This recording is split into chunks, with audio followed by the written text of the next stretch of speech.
Welcome to episode 6 of Translated's adventure around the planet in the Ocean Globe Race. My name is Paul Cayard, I'm your host, and we're here in Sausalito, California this week doing our fall sailing sessions with many of you. Thanks for following Marco and the team in this epic journey. They're currently in first place with about 12 days to go to Cape Town, so keep going, team.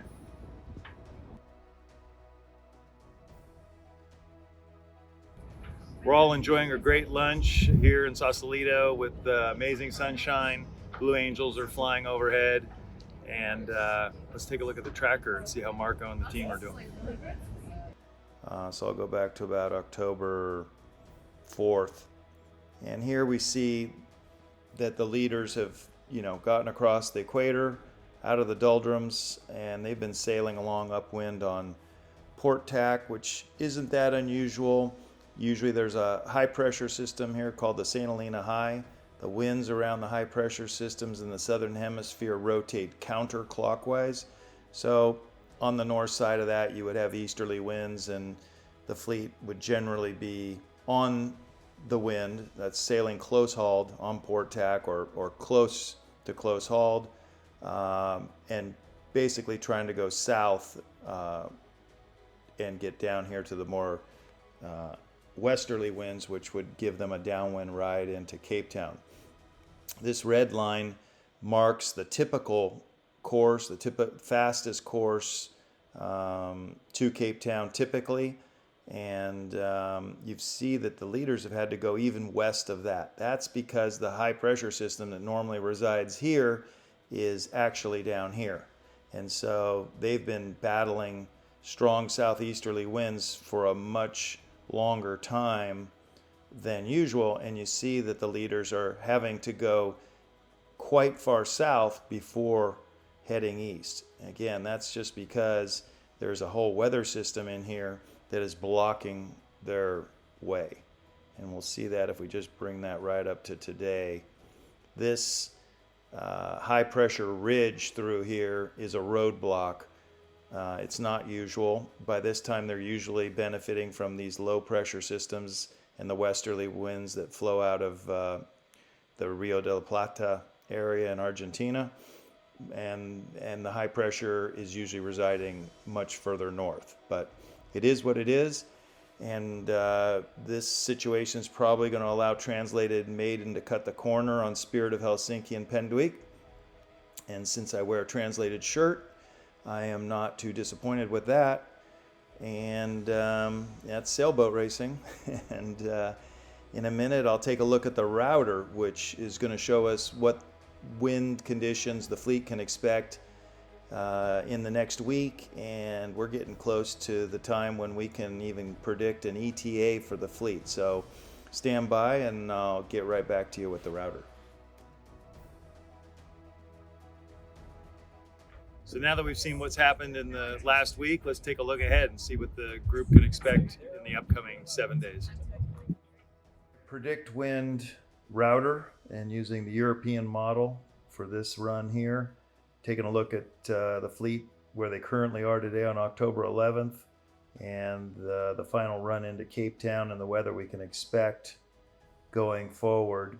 As we saw on the tracker, there's this high pressure ridge across the route really, and it's a roadblock for the leaders anyway.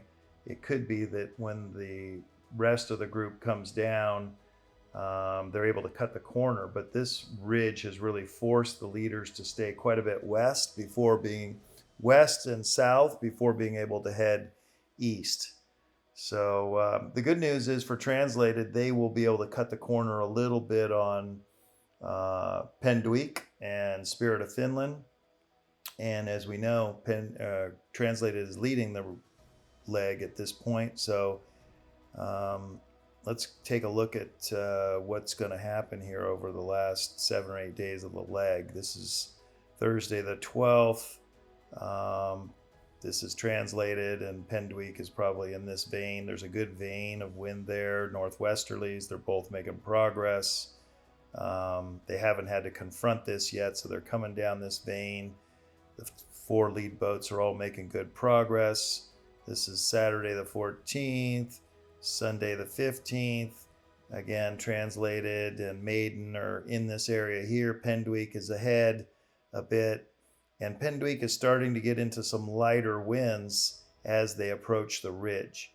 And this ridge is going to help Maiden and Translated a bit because it's going to compress the lead group. Pendwick will be slowed here a little. And this is Monday the 16th and Tuesday the 17th. At this point, I expect that Translated will be physically closer to Pendwick than they are today. And also the great news here for Translated fans is that the ridge is breaking down. And there's a pathway opening up here that's going to allow Translated to slide right into Cape Town in good breeze, good strong southeasterlies. They're on starboard here, reaching. It's windy and rough. They're getting sprayed a lot, but at this point they can taste some fresh food, and they're getting pretty excited about hugging their family. On Thursday the 19th, they're getting really excited about that. And this is Friday the 20th at midnight, and they're not quite there. I'd say maybe 0500 on Friday the 20th. Now that's not a super reliable ETA, but it's fun to take a look at, and I'm sure it's within 24 hours one way or the other that Translated will be in port in Cape Town. So that's what we can expect coming up here. I'll probably get another report in before the finish. That's a wrap on episode 6, brought to you by Translated 9, Sausalito, California. Marco and the team are doing great. They're still leading, but there's 12 days to go. They need to keep pushing hard. It's never over till it's over. And remember, we all need to believe in humans.